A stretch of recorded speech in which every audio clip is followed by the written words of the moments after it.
With her reboot of One Day at a Time, Gloria Calderon-Kellett became a household name employing the Norman Lear touch. But with her new play, One of the Good Ones, she enshrines herself as the heir apparent to his legacy.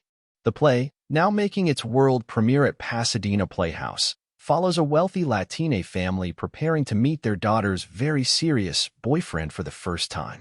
Mom, Alana, once upon a time's Lana Parrilla, who is half Mexican, half Puerto Rican, wrestles with guilt over not being Latina enough, while Dad Enrique Carlos Gomez doesn't appreciate his daughter's new commitment to political discourse. But things go off the rails when Yoli, One Day at a Time's Isabella Gomez, brings home Marcos Nico Greetham, a white boy, born and raised in Mexico. Kellett writes with her usual blend of humor, cultural specificity, and acknowledgement of real-world issues. The approach, showcased by Lear on his hit shows like All in the Family, allows audiences to engage with today's most pressing concerns through laughter. That is certainly the thrust of Kellett's play. Yoli pushes her parents to examine their parenting, questions their understanding of identity, and generally raises their hackles with her Gen Z approach to life.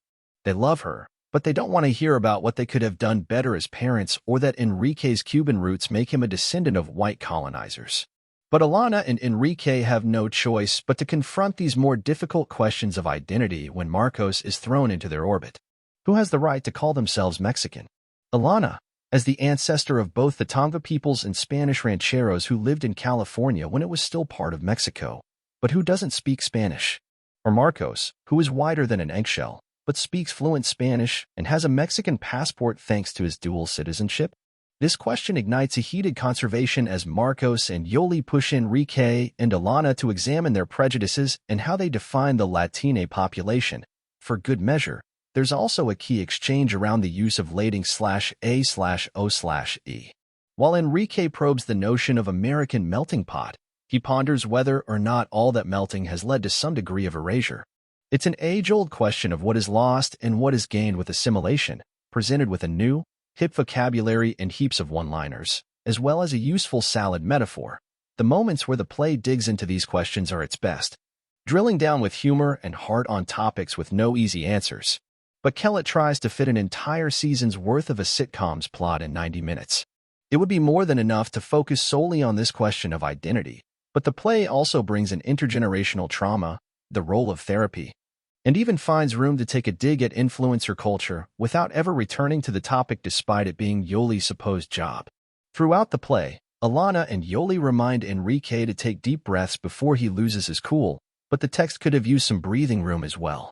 Instead of trying to pack every facet of the generational divide and two major plot twists into its brief running time, one could easily imagine how these story threads would have built and evolved over a 10 or 22-episode season, but they don't all belong here. Still, that's not to say that One of the Good Ones isn't a hell of a lot of fun.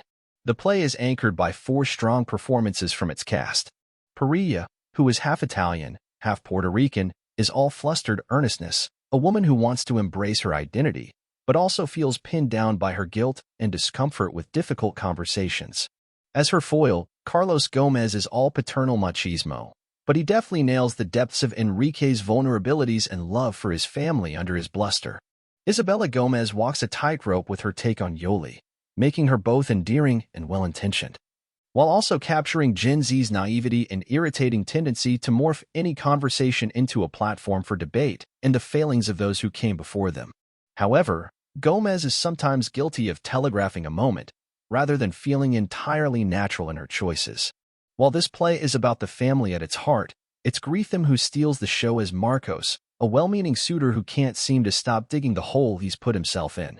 He's self-effacing and confident in equal measure, able to assert his beliefs while also milking the comedy of his fish-out-of-water situation. His sense of comedic timing is pitch perfect. Kimberly Sr.'s direction also allows Kellett's writing to sing, creating a comedic symphony out of her staging and careful timing. The play zings with sitcom energy, pratfalls, physical bits, and double takes fueling the comedy as much as the sharp script. Tanya Orellana's set design works hand-in-hand with Senior's direction, providing an impeccable California home with intriguing levels for the action to play out on. One of the Good Ones is the type of writing both theater and television could use more of, genuinely funny, topical, and heartfelt without feeling preachy or overly sentimental. As Hollywood and Broadway try to find their footing in the midst of great cultural change, we'd suggest they look to forces like Kellett to help show them the way. Grade B+.